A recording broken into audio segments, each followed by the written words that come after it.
the unseen guest at Uncle Rick's beach house in the spring of 2025. I found myself in a weird limbo. I'd graduated college a semester early. My job wasn't starting until June, and most of my friends were still buried in finals. Living in Pennsylvania, I was restless, itching for something to do. So when my mom asked me to check on my Uncle Rick's beach house in Rehoboth Beach, Delaware, I jumped at the chance. It was a simple task, a 2-hour drive to ensure the pipes weren't leaking. The breakers were fine, and the property was intact. Uncle Rick's place is a sprawling, 3-story mansion that hosts our chaotic family reunions. Every summer, 25 of us. Board games everywhere, and way too much beer. It's not right on the beach, but close enough. Tucked in a quiet neighborhood with tall dune grass swaying in the breeze. I arrived on a Thursday evening, the sky bruised with dusk. I felt wrong without the usual noise silent. It's almost haunted. I ran through Rick's checklist. Faucets, breakers, windows, everything checked out. But the emptiness creeped me out. I texted Mom I'd stay the night to avoid driving in the dark. She agreed, reminding me to thank Rick, which I did.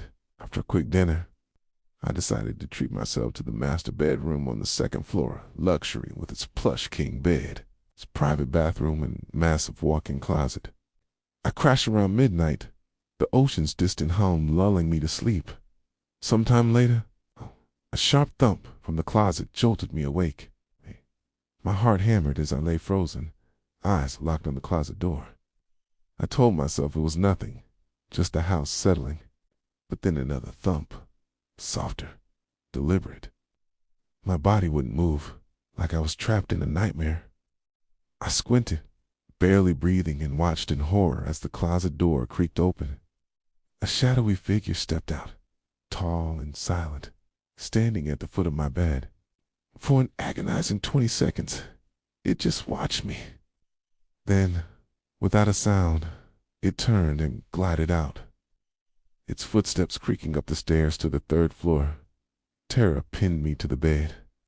The third floor had no exit wherever that figure went. It was still in the house.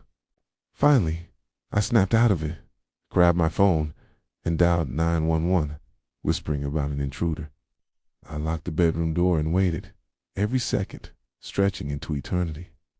Police lights soon flashed outside, and I ran to meet them, nearly collapsing with relief. They swept the house but found nothing. I insisted the intruder was upstairs. Those footsteps didn't lie. The cops brushed it off, saying I was too spooked to notice someone slipping out. Uncle Rick, furious when I called him, demanded they search again. I followed them this time, watching as they checked every corner, every closet. Then, in one of the third-floor bedrooms, the one I'd normally stay in, they found an unlocked window. An officer stepped onto the back deck, shining his flashlight across the property. When he tilted the beam upward, my blood ran cold. There, crouched on the roof like a gargoyle, was a gaunt, bald man in tattered clothes, his eyes glinting in the light. The police cuffed him and hauled him down. They said he was likely a squatter, hiding in the house for days, maybe weeks. But when they asked how he got in or why he was in the closet, he just stared, vacant and unblinking. To this day, I can't shake the image of him watching me from the foot of the bed, or the thought that had I slept in my usual room, that night could have ended very differently to the phantom alarm at Mike's Jersey Shore retreated. It was July 2025, and my buddy Mike invited me to his family's beach house on the Jersey Shore. The place was a stunner generations old. It's perched on a private stretch of sand with weathered wooden beams and that salty, lived-in charm. Mike's grandparents had passed recently, leaving the house mostly empty, so Mike had free rein. With no plans and a craving for escape, I hopped in his car, and we cruised down from Pennsylvania for a chill weekend. We arrived Friday evening, dropped our bags in the upstairs bedrooms, and soaked in the vibe. The house smelled of ocean, air, and history, its walls practically humming with decades of family memories. We grabbed subs from a local shop and hit the beach, fishing rods in hand.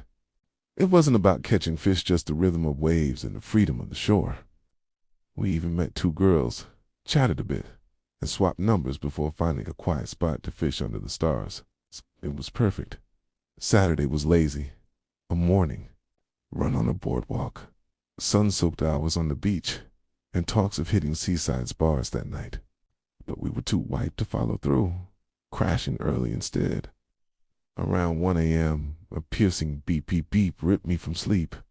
It wasn't a dream. A smoke detector was screaming, so I bolted out of bed, heart racing, and tracked the sound to the third floor. I shook Mike awake, and we sprinted upstairs, expecting smoke or flames. But there was nothing. No heat, no haze, just that relentless alarm. We tore through the dark third floor, flipping on lights, checking every room.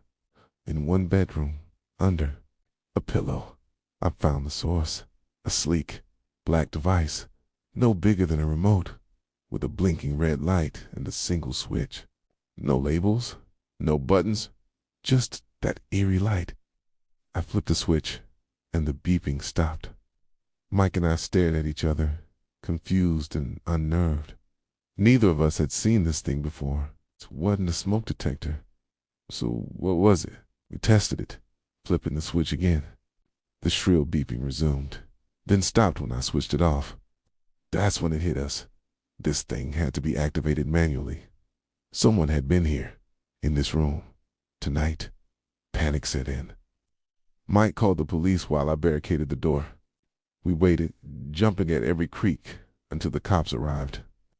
They searched the house top to bottom and found chaos on the third floor. Windows flung open, beds overturned, drawers spilled across the floor. The room where I'd found the device was trashed, though it had been pristine when we checked it. The police found no one, no prints, no clues.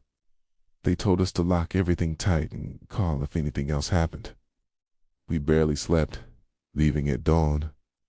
Mike swore his family hadn't been there in months, and I believed him. Who planted that device? And why? Was it a prank, a warning, or something worse?